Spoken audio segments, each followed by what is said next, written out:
हमारे YouTube channel A to Z academy IIT JEE पे। चलिए आज आप सभी को हम BCEC का जब एडमिशन होगा सभी गवर्नमेंट इंजीनियरिंग कॉलेज में, तो एडमिशन के पहले आप सभी को एक जांच पर्ची भरनी होती है। जब आपका कॉलेज अलर्ट होगा तो सेम यही जो आपको स्क्रीन पे पर्ची दिखाई दे रहा है, क्योंकि यह जो पर्ची आप देख रहे हैं स्क्रीन पे, ये BCEC का ऑफिशियल साइट से लिया गया है। और यही पर्ची सेम आपको कॉलेज में मिलेगा एडमिशन टाइम फिल करने के लिए। तो आपको इसे कैसे भरना है, कहाँ पे कौन सा मिस्टेक नहीं करना है, ये सभी जानकारी इस वीडियो के माध्यम से आप सभी को मिलेगी। तो इस वीडियो में बने रहिए और चलिए एकदम बारीकी से हम बताते हैं कि कहाँ पे कौन सा मिस्टेक नहीं करना है, कहाँ पे कौन सा वर्ड भरना है। इसके बाद आप सभी को डॉक्यूमेंट्स वेरिफिकेशन के टाइम कौन कौन सा डॉक्यूमेंट लेके जाना है, वो भी जानकारी इसी वीडियो में आप सभी को मिलेगी। तो चलिए स्टार्ट करते हैं। सबसे पहले यहाँ पे आप सभी को दिख रहा है बिहार संयुक्त प्रवेश प्रतियोगिता परीक्षा परिषद IS संघ भवन पटना एयरपोर्ट के निकट पटना 14 बिहार संयुक्त प्रवेश प्रतियोगिता परीक्षा BCEC 2026 PCMB ग्रुप के आधार पर BTech पाठ्यक्रमों में नामांकन हेतु जांच पर्ची, यानी यह जो जांच पर्ची है, यह जांच पर्ची आपको BTech में एडमिशन लेने के लिए फिल करना होता है। तो सबसे पहले आप सभी को यहाँ दिख रहा है कि उम्मीदवार द्वारा स्वयं सुस्पष्ट लिपि में भरा जाएगा। यानी कहने का मतलब ये है कि जो जांच पर्ची है वो स्टूडेंट को ही भरना है। अब देखिए इसमें क्या क्या भरना है। सबसे पहले आपको नाम यानी कैंडिडेट नेम हिंदी में भरना है, उसके बाद अंग्रेजी में भरना है, उसके बाद BCEC क्रमांक BCEC 2026 क्रमांक। मैंने कहने का मतलब ये है कि जब आप BCEC का एग्ज़ाम दिए हैं, जब एडमिट कार्ड आया था, तो इसमें आपका रोल नंबर होगा, वो यहाँ पे भरना है। उसके बाद आपका कोटि कौन सा है यानी कैटेगरी कौन सा है, ये डालना है। उसके बाद सीरियल नंबर 3 में BCEC 2026 मेघा क्रमांक, यानी आपको सबसे पहले इसमें अनारक्षित यानी यूआर में आपका कितना रैंक है।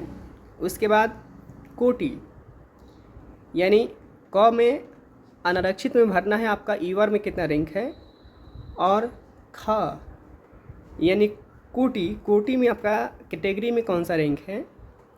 यह जानकारी यहाँ पे आपको देनी है। उसके बाद पिता का नाम आपको डालना, हिंदी में डाल सकते हैं। उसके बाद अस्थाई पता, जो आपका प्रॉपर एड्रेस है, जहाँ पे आपका घर है, जहाँ पे हमेशा आप रहते हैं, वहाँ का एड्रेस डालना है।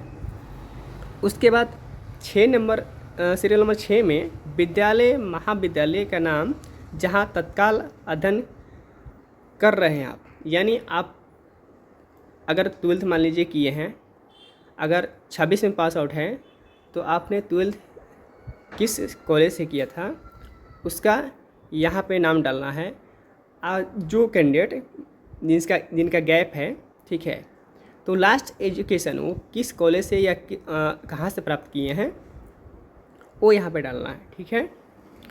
उसके बाद आपको एक पहचान चिन्ह लिखना है, जो आपके जैसे कटा हुआ हो गया, ठीक है, या आपका कोई निशान हो, ठीक है, वो यहाँ पे डालना है। उसके बाद फ़ोन नंबर यदि हो तो, इसमें डायरेक्ट लिखा हुआ है, अगर फ़ोन नंबर है तो डाल दीजिए, और नहीं तो मोबाइल नंबर डालना है जो स्टूडेंट के पास रहता हो, ठीक है। उसके बाद ईमेल आईडी डालना है, वो भी स्टूडेंट का ही होना चाहिए। आधार नंबर स्टूडेंट का ही होना चाहिए, ठीक है। अब देखिए यहाँ पे लिखा हुआ है कि दिनांक, जब आप पर्ची भरिएगा उस जिस डेट में आपको काउंसलिंग के बुलाया जाएगा, एडमिशन के बुलाया जाएगा, वही डेट यहाँ पे दिनांक डेट में रहेगा। उसके बाद कैंडिडेट का यहाँ पे लिखा है उम्मीदवार का हस्ताक्षर, तो यहाँ पे कैंडिडेट का साइन रहेगा, ठीक है। तो आप जैसे साइन करते हैं, जैसे आपका एडमिट कार्ड में साइन है, ठीक है, सेम वैसा ही साइन करना है। उसके बाद देखिए यहाँ पे साक्षात्कार समिति के आयोग के लिए, अब यहाँ पे आपको कौन कौन सा डॉक्यूमेंट लेके जाना है एडमिशन के लिए, इस सभी जानकारी यहाँ पे दी हुई है। तो सबसे पहले संलग्न प्रमाण पत्र दस्तावेज की सूची। सबसे पहले मैट्रिकुलेशन यानी 10वां का आपके पास अंक प्रमाण पत्र तथा औपबंधिक प्रमाण पत्र होना चाहिए। उसके बाद 12th का मार्कशीट और औपबंधिक प्रमाण पत्र होना चाहिए। BCEC 2026 का मूल प्रवेश पत्र, यानी जो BCEC का एग्ज़ाम दिए हैं उसका जो एडमिट कार्ड है वो ओरिजिनल चाहिए, और उसका जो भी यहाँ पे डॉक्यूमेंट लिखा हुआ है इसका आपके पास मिनिमम कम से कम 3 कॉपी, यानी हर एक डॉक्यूमेंट का 3 कॉपी का जीरोक्स होना चाहिए। तो आपसे अनुरोध है कि आप पहले ही हर एक डॉक्यूमेंट का मार्कशीट का 3 कॉपी, 10th का 12th का मार्कशीट का 3 कॉपी, ठीक है। एडमिट कार्ड यानी जो BCEC का एग्ज़ाम दिए हैं उसका जो एडमिट कार्ड है उसका 3 कॉपी, ठीक है। सभी का जेरॉक्स करके और एक एक सेट का अलग अलग पिन करना है, ठीक है। उसके बाद BCEC का रैंक कार्ड, यानी जो एग्ज़ाम दिए हैं आपका कितना रैंक आया है, उसका रैंक कार्ड का भी कम से कम आपके पास 3 कॉपी होना अनिवार्य ज़रूरी है। उसके बाद आपको यहाँ पर लिखा हुआ है जिस फोटो का BCEC 2026 के प्रवेश पत्र में प्रवेश पत्र हेतु प्रयोग में लाया गया, उसी फ़ोटो की 6 प्रतियाँ। देखिए यहाँ पे आपको जो BCEC के एग्ज़ाम दिए हैं उसमें जो फ़ोटो लगाए हैं, जो फ़ोटो दिए हैं उसका 6 कॉपी लिख रहा है, लेकिन आपके पास मिनिमम 10 कॉपी होना चाहिए, ठीक है। क्योंकि वहाँ पे आपका फ़ोटो बहुत ज़्यादा लगता है, ठीक है। तो आप 6 नहीं लेके आप कम से कम मिनिमम 10 फ़ोटो लेके जाइएगा।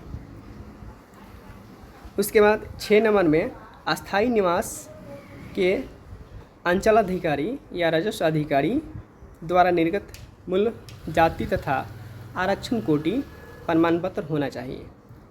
देखिए यहाँ पे CO का या RO का द्वारा बना हुआ जाति प्रमाण पत्र होना चाहिए।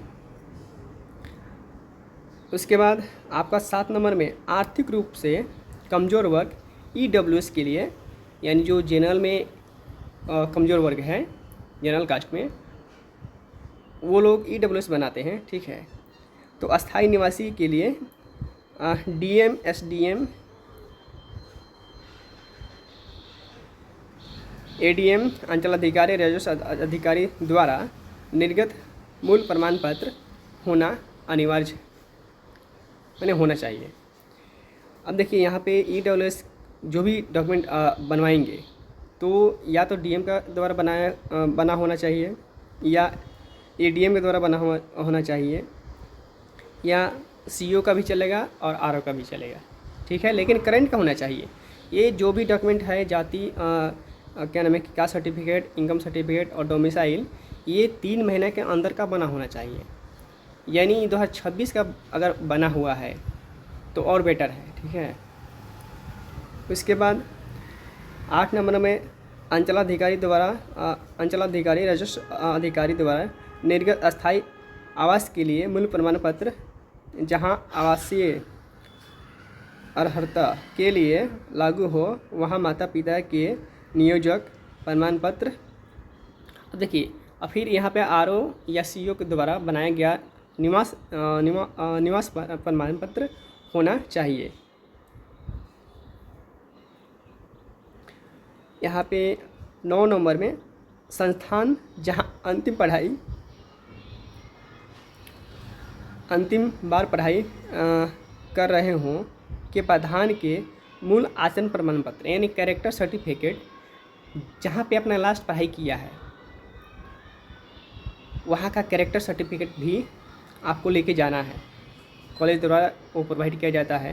ठीक है, उसके बाद 10 नंबर में सैनिक कोटा SMQ यानी जो सैनिक कोटा के द्वारा एडमिशन लेना चाहते हैं उनके लिए है सैनिक कोटा की आरक्षित सीट पर दावा हेतु उपयुक्त पदाधिकारी द्वारा निर्गत प्रमाण पत्र।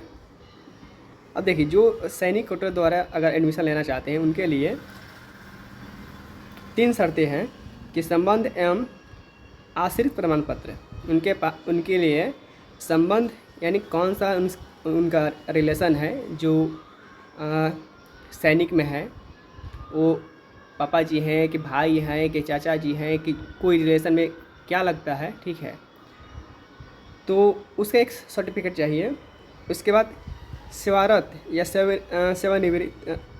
सेवानिवृत्त सैनिक कर्मचारी प्रमाण पत्र यानी जो आपका रिलेशन में जो सैनिक है उनका आइडेंटिटी कार्ड होना चाहिए। उसके बाद 3 नंबर में यहाँ पर लिखा हुआ है डिस्चार्ज सर्टिफिकेट की फ़ोटो प्रति अगर लागू हो तो। अब देखिए 3 नंबर में लिखा हुआ है कि डिस्चार्ज सर्टिफिकेट अगर लागू है तो वो भी लेके जाना है। ठीक है, 11 नंबर में दिव्यांग कोटा की सीटों पर दावा हेतु विवरण पुस्तिका के खंडित 5.6 के अनुसार प्राधिकृत बोर्ड द्वारा निर्गत प्रमाण पत्र। देखिए यहाँ पे अगर दिव्यांग कोटा, जो लोग दिव्यांग हैं उनका कोटा एक रिजर्व कोटा होता है। ठीक है, तो उनके लिए एक उनका सर्टिफिकेट लगता है। ठीक है, जो यहाँ पे खंडित विवरण पुस्तिका की खंडित 5.6 के अनुसार होना चाहिए। अब देखिए 12 नंबर में यहाँ लिखा हुआ है कि BCEC 2026 की विवरण पुस्तिका में उल्लेखित नियमों के अनुसार आवश्यक अन्य प्रमाण पत्र भी आवश्यक हैं। अब देखिए यहाँ पे लिखा हुआ है क्रम संख्या को छोड़कर उपयुक्त सभी प्रमाण पत्र संलग्न किए गए हैं। इसके बाद आपका जांच अधिकारी का यहाँ पे साइन होगा, यानी जो आपका ये डॉक्यूमेंट्स वेरिफिकेशन करेगा वो लास्ट में यहाँ पे साइन करेगा। तो चलिए, ये आपका जांच पर्ची का फर्स्ट पेज रहा है। अब सेकंड पेज आपको दिखाते हैं कि सेकंड पेज में क्या भरना है। अब देखिए सेकंड पेज में यहाँ लिखा हुआ है कि जो कैंडिडेट हैं उनका आयु सीमा की योग्यता यानी उनका कितना एज है, ठीक है, वो यहाँ पे मेंशन करना है। तो देखिए यहाँ पे खंड क में लिखा हुआ है माध्यमिक परीक्षा समकक्ष परीक्षा के औपबंधिक प्रमाण पत्र या मूल प्रवेश पत्र में अंकित जन्म तिथि यानी आपका जो ओरिजिनल डेट ऑफ बर्थ है, जो आपका 10th के मार्कशीट में है या 12th के मार्कशीट में है, वो यहाँ पे मेंशन करना है।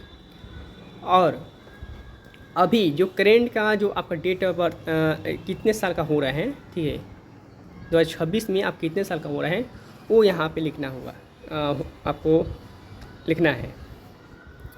इसके बाद ख में आप देखिएगा बीटेक पाठ्यक्रमों में नामांकन हेतु निर्धारित आयु सीमा के अंतर्गत या अंतर्गत नहीं है। देखिए यहाँ पे कोई मेंशन नहीं है कि आपको मिनिमम आपका 18 साल होना चाहिए इसमें एडमिशन के लिए, और मैक्सिमम आपका कोई एज लिमिट नहीं है। आपके पास मैक्सिमम का कोई एज लिमिट नहीं है, मिनिमम का 12th पास होना चाहिए मिनिमम, ठीक है। अब यहाँ पे एक आगे जानकारी जो दिया गया है कि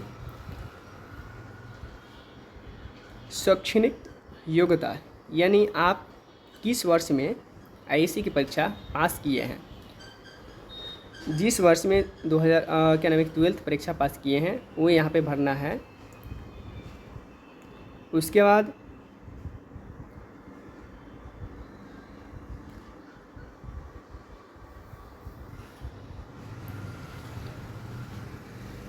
आपको यहाँ पे बिहार आईएससी समकक्ष परीक्षा में उम्मीदवार द्वारा निम्नलिखित अंक प्राप्तांक पूर्णांक प्राप्त किए गए हैं।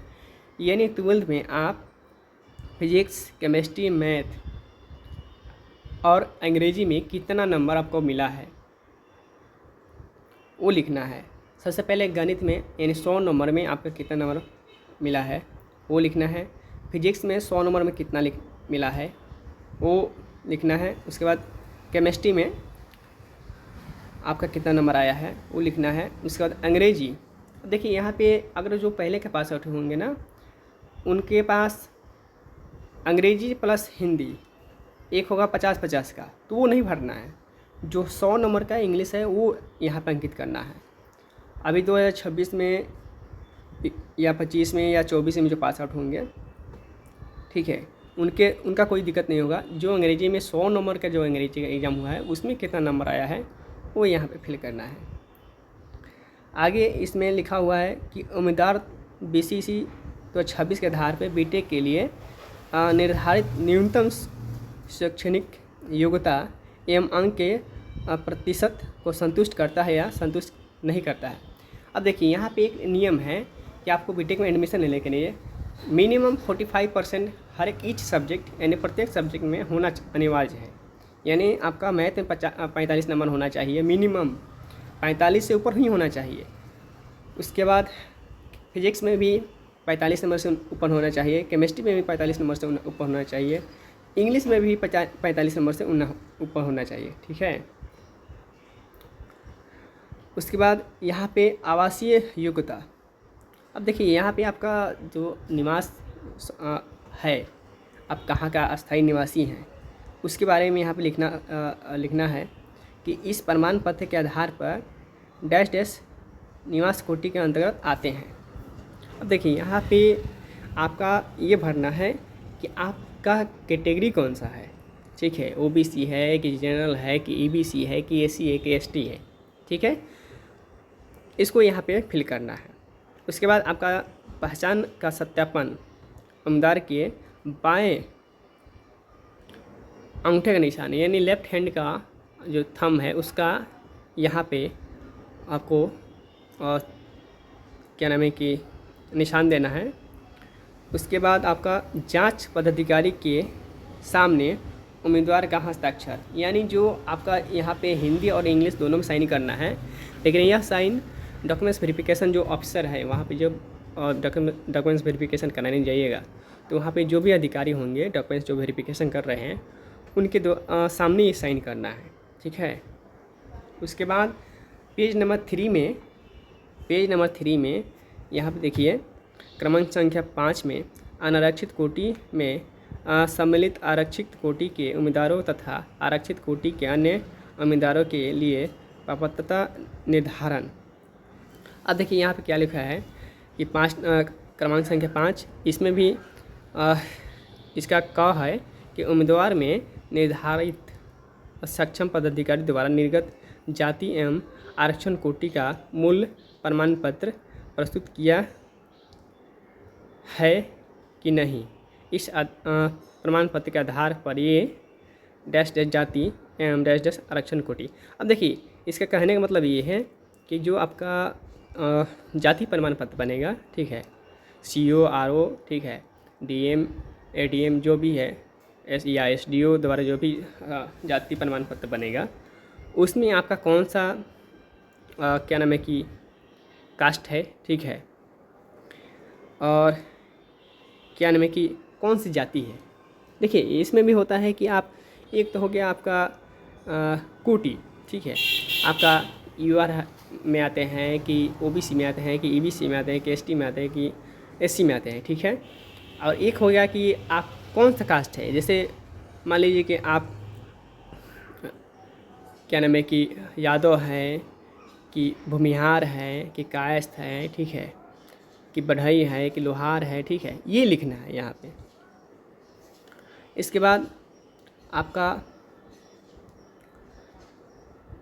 इनकी आरक्षण कोटि वही है जो BCAC 2026 में सम्मिलित होने के लिए इनके प्रवेश पत्र में अंकित नहीं है, अतः ये इनके द्वारा प्रवेश पत्र में अंकित डैश डैश कोटि की आरक्षित सीटों के लिए योग्य पाए गए हैं। अब देखिए, आपका जो रैंक कार्ड जब आप डाउनलोड किए होंगे ना, उसमें आपका जब अगर मान लीजिए कि जो कास्ट कैटेगरी कास्ट है ना, जैसे कोटी है, जैसे EBC है, कि OBC है, कि युवा है, कि ST है, कि SC है, ठीक है। आप उसमें जो आपका रैंक कार्ड है ना, उसका और जो आपका कास्ट सर्टिफिकेट है, तो दोनों का मैच किया जाएगा कि दोनों सेम है कि नहीं है, ठीक है। तो दोनों में मैच करना चाहिए। अगर OBC है उसमें तो OBC इसमें भी होना चाहिए, EBC है उसमें है तो EBC इसमें भी होना चाहिए, अगर जनरल है तो इसमें तो जनरल इसमें भी होना चाहिए, अगर EWS है इसमें तो EWS इसमें भी होना चाहिए। यानी कास्ट सर्टिफिकेट में और रैंक कार्ड में दोनों में जो आपका कोटि है मैच करना चाहिए, ठीक है। अब देखिए, यहाँ ख में लिखा हुआ है कि इनके द्वारा प्रस्तुत प्रमाण पत्र के अनुसार आर्थिक रूप से कमज़ोर वर्ग EWS के लिए सीट पर दावा सही पाया गया या सही नहीं पाया गया। अगर आपका रैंक कार्ड में EWS लगा, अगर कोटि में लिखा हुआ है, जो आपका कैटेगरी क्या नाम है कि कास्ट सर्टिफिकेट बनवाइएगा, अगर वो EWS का नहीं होगा तो आपका एडमिशन नहीं हो पाएगा, वहाँ पे आपका डॉक्यूमेंट वेरिफिकेशन में छाड़ दिया जाएगा, ठीक है। तो इसको थोड़ा ध्यान से देखिएगा कि दोनों जगह सेम होना चाहिए, ठीक है। इसके बाद ग में इसके द्वारा प्रस्तुत प्रमाण पत्र के अनुसार सैन्यपाल कोटि SMQ के लिए आरक्षित सीटों पर दावा सही पाया गया या सही नहीं पाया गया। अब देखिए, जो सैन्य कोटा से जो छात्र एडमिशन लेना चाहते हैं, जो डॉक्यूमेंट बताया गया है BCC द्वारा, वो डॉक्यूमेंट लेके जाना अनिवार्य है, अन्यथा आपका एडमिशन नहीं हो पाएगा, ठीक है। साफ क्लियर है कि जो BCC के साइट पे जांच पर्ची में लिखा हुआ है, और अगर वो डॉक्यूमेंट आप लेके नहीं जाइएगा तो आपका एडमिशन किसी भी हाल में नहीं होगा। इसके बाद घ में है कि इनके द्वारा प्रस्तुत प्रमाण पत्रों एवं स्वीकार्य मानकों के अधीन निर्धारित दिव्यांग की डायरी जांच के अनुसार दिव्यांग कोटा के लिए आरक्षित सीट पर इनका दावा सही पाया गया है या सही नहीं पाया गया। अब देखिए, अगर आप SMQ कोटा, ठीक है, SMQ कोटा DQ कोटा से अगर आप एडमिशन लेना चाहते हैं या दिव्यांग कोटा से आप एडमिशन लेना चाहते हैं, तो उसके लिए जो भी आपको दस्तावेज मांगा गया है BCC के द्वारा, वो लेके जाना अनिवार्य है, ठीक है, अन्यथा आपका एडमिशन कैंसिल कर दिया जाएगा। 6 नंबर में है कि स्वास्थ्य परीक्षण चिकित्सा पदाधिकारी द्वारा निर्गत संलग्न स्वास्थ्य जांच में योग्य अयोग्य पाए गए। अब देखिए, आपका डॉक्यूमेंट क्या नाम है कि मेडिकल सर्टिफिकेट बनेगा, ठीक है। यह मेडिकल सर्टिफिकेट आपका सदर अस्पताल, यानी अपना सदर अस्पताल से भी बनवा सकते हैं, या आपका जो कॉलेज अलर्ट हुआ होगा वहाँ का भी सदर अस्पताल है, वहाँ से भी बनवा सकते हैं आप, ठीक है।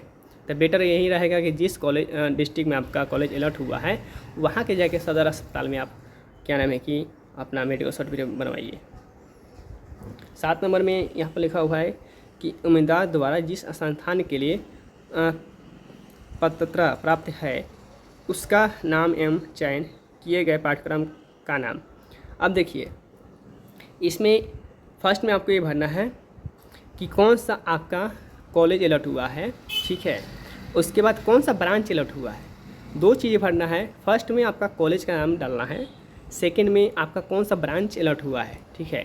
आपका जैसे मान लीजिए कंप्यूटर साइंस अलर्ट हुआ है, कि सिविल इंजीनियरिंग अलर्ट हुआ है, कि मैकेनिकल इंजीनियरिंग अलर्ट हुआ है, या इलेक्ट्रिकल अलर्ट हुआ है, जो भी आपका ब्रांच अलर्ट हुआ होगा ये डालना है। उसके बाद डेट डालना है, जिस डेट में आप एडमिशन लीजिएगा, ठीक है। उसके बाद कैंडिडेट का राइट साइड में यहाँ पे लिखा है उम्मीदवार का हस्ताक्षर, यहाँ पे कैंडिडेट का साइन होगा। साइन हमेशा याद रखिएगा, जो भी साइन करिएगा वो साफ़ सुथरा माने अच्छा से दिखना चाहिए, ताकि क्या हो सकता है कि आपका आइडेंटिटी कार्ड जब बनेगा ना, इसके साथ साथ एक आइडेंटिटी कार्ड के लिए आपका भी फॉर्म भराएगा, तो आपका साइन बहुत अच्छा तरीके से करिएगा ताकि साइन मैच करे। उसके बाद 8 नंबर में ऑनलाइन आवंटित पाठ्यक्रम एवं संस्थान। अब देखिए यहाँ पे लिखा हुआ है आरक्षित कोटि का नाम, आप किस कोटि में आते हैं, संस्थान का नाम यानी आपको कौन सा कॉलेज अलॉट हुआ है, पाठ्यक्रम का नाम यानी कौन सा ब्रांच अलॉट हुआ है, इसके बाद आपका जांच अधिकारी का साइन रहेगा यहाँ पे, यानी जो जांच करेगा डॉक्यूमेंट आपका वो साइन करेगा। ठीक है। अब देखिए इसके बाद आपका एक बायोमेट्रिक वहाँ पे लिया जाएगा, जब आप एडमिशन कराइएगा तो वहाँ पे एक आपका बायोमेट्रिक होगा। ठीक है। इसके लिए है बायोमेट्रिक आइडेंटिफिकेशन रिपोर्ट। अब देखिए सबसे पहले यहाँ पे डेट डालना है, किस डेट में आपका एडमिशन ले रहे हैं। ठीक है। उसके बाद कैंडिडेट नाम है, BC से रोल नंबर है, उसके बाद BCC 2026 रैंक कार्ड यानी ईवर में आपका रैंक कितना है, कैटेगरी में रैंक कितना है, RCG में रैंक कितना है, DQ कोटा में आपका रैंक कितना है, SMQ कोटा में आपका रैंक कितना है, EWS में आपका रैंक कितना है, ये आपका जो रैंक कार्ड है ना उसमें आपका दिया होगा। ठीक है। तो ये सभी जानकारी जो मांगा गया है ये सब फिल करना है। ठीक है। तो जो विद्यार्थी जैसे मान लीजिए कि जो जनरल है, जिसके जो ना सैनिक कोटा में आते हैं, ना दिव्यांग कोटा में आता है, ना EWS में आते हैं। ठीक है। तो जो ईवर में आते हैं वो ईवर में डाल के छोड़ देंगे। ठीक है। उसके बाद OBC के जो कैंडिडेट हैं तो ईवर का भी रैंक भरेंगे और OBC में भी रैंक कितना है वो भी डालेंगे। उसके बाद EBC जनरल ईवर का रैंक भी डालेंगे, EBC का भी रैंक डालेंगे। ठीक है। इसी तरह SC ST जो भी है उनको ईवर का भी रैंक डालना है और कास्ट का भी रैंक डालना है। ठीक है। उसका जो रिजर्व कोटा है, ठीक है, RCG, वो भी जिनका RCG reserve quota rank card में लिखा होगा, ठीक है, वो भी डालेंगे और ईवर का रैंक भी डालेंगे। ठीक है।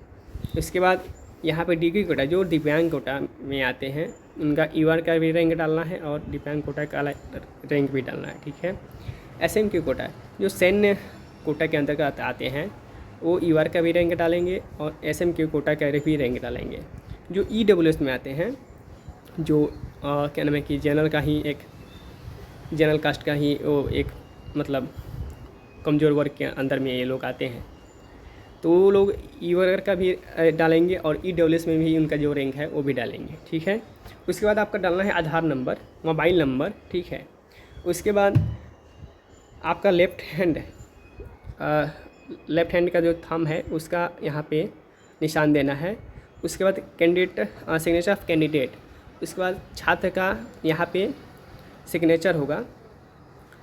उसके बाद आपका फिर सिग्नेचर ऑफ द अफसर इंचार्ज, इसके बाद लास्ट में आपका फिर जो डॉक्यूमेंट वेरिफिकेशन कर रहे हैं वो अफसर का यहाँ पे साइन होगा।